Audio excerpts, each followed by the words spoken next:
अस्सलाम वालेकुम जी, उम्मीद आप बखैर होंगे। आज फिर बारिश का मौसम था, बाहर निकले हुए थे। मैंने कहा चलो रेनी डे टॉक का एक और सेशन कर लेते हैं। आज असल में मैं सी पाकिस्तान के सेशन में से वापस आ रही थी, तो वहाँ ना वुमेन एम्पावरमेंट पे बात हो रही थी और गवर्नमेंट के एक इनिशिएटिव पे बात हो रही थी कि किस तरह से बच्चियों की तालीम का इंतज़ाम किया गया है कि उन्हें स्टाइपेंड दिया जा रहा है। और उनके स्टाइपेंड देने की रीज़न जो बयान की गई है वो ये है कि बच्चों को पढ़ा लेते हैं लेकिन बच्चियों को घर में बिठा लेते हैं, यानी लड़कियों को, गर्ल्स की एजुकेशन जो है उसके ऊपर फोकस नहीं करते। कहते हैं कि हम अगर किसी पे पैसा इन्वेस्ट करेंगे तो वो बॉय होगा, गर्ल नहीं होगी। तो उस गर्ल को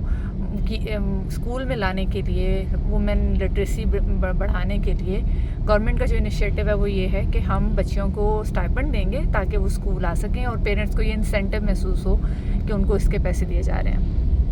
नो डाउट ये बहुत अच्छा इनिशिएटिव है, पर्टिकुलरली वहाँ जहाँ वुमेन एजुकेशन जो है उसके ऊपर बहुत सारे रिजर्वेशंस हैं अभी तक और हम अपने टारगेट्स अचीव नहीं कर सके। लेकिन मुझे ऐसे लगता है कि शायद हमें इसमें थोड़ा सा एक और पर्सपेक्टिव जो है ना उसके बारे में भी सोचने की ज़रूरत है, और वो ये है कि हम बच्चियों को जो कुछ पढ़ा रहे हैं, क्या पेरेंट्स वो उन्हें नहीं सिखाना चाहते? यानी हम जो तालीम दे रहे हैं बच्चों को प्राइमरी लेवल पे ख़ास तौर पे हम लिटरेसी दे देते हैं और हमने पढ़ना लिखना सिखा देते हैं। उस पढ़ने लिखने का क्या फ़ायदा होगा, क्यों पढ़ना लिखना ज़रूरी है और वो कहाँ कहाँ ज़िंदगी के दौरानिए में काम आ सकता है, ये तो हमने कभी किसी को बताया ही नहीं। तो जब तक हम ये चीज़ें क्लियर नहीं करेंगे कि पढ़ाई लिखाई का ताल्लुक सिर्फ पैसे कमाने से नहीं है, बल्कि इसका ताल्लुक इखलाकी शऊर से है, इखलाकियात से है, इसका ताल्लुक आपकी सिविक सेंस से है। यानी जो बच्चियाँ या बच्चे हमारे पढ़ने लिखने जाते हैं स्कूलों में, इवन प्राइमरी लेवल पे भी, उन्हें पर्सनल हाइजीन का नहीं पता, उन्हें इस बात का नहीं पता कि माशरे में कैसे रहना है, समाज की हाइजीन का नहीं पता, उन्हें ये अंदाज़ा ही नहीं है कि हम अगर पढ़ने चाह रहे हैं, तालीम हमने हासिल कर लिया तो हमने साफ़ सुथरे कैसे रहना है, मामलात, दयानतदारी के मामलात कैसे करने हैं, गवर्नमेंट की हमारे ऊपर क्या ज़िम्मेदारियां हैं और हमारे आगे से क्या फ़राइज़ हैं, हमारे हकूक़ क्या हैं, यानी कि हमारे पॉलिटिकल हकूक़, सोशल हकूक़ क्या हैं। बच्चों को इस चीज़ की सेंस नहीं दी जाती, बाउंड्रीज़ कैसे सेट करनी है, इमोशंस की तरबियत नहीं की जाती। तो ये सारी चीज़ें अगर जब तक हमारे उस करिकुलम का पार्ट नहीं बनेंगी, मुझे नहीं लगता कि पेरेंट्स अपने बच्चों को स्कूल में भेजेंगे। और लड़कियों को इस चीज़ की ज़्यादा ज़रूरत है। ज़ाहिर है लड़कियां भी उतने ही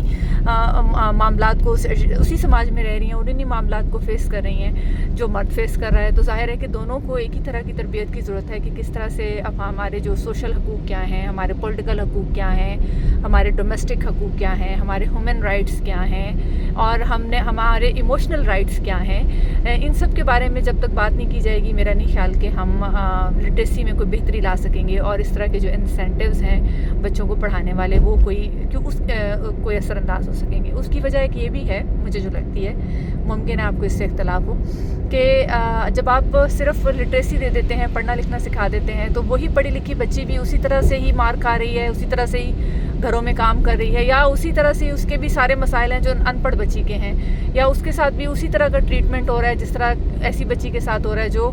स्कूल में पढ़ने नहीं जाती। तो उसका नतीजा ये निकलता है कि जब हम सब गोलमाल कर देते हैं ना, सबके साथ एक जैसा होना शुरू हो जाता है, तो फिर लोग कहते हैं कि एक्स्ट्रा एफर्ट पुट इन करने का हमें क्या फ़ायदा हुआ।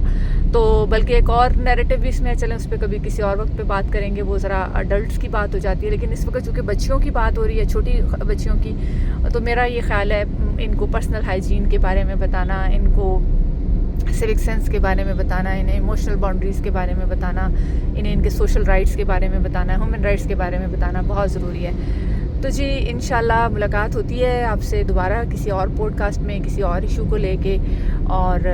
इस वक्त तक कि मुझे इजाज़त दीजिए, क्योंकि ऐसा ना हो कि मैं चालान करा बैठूँ अपना। तो सी यू, अल्लाह हाफ़िज़।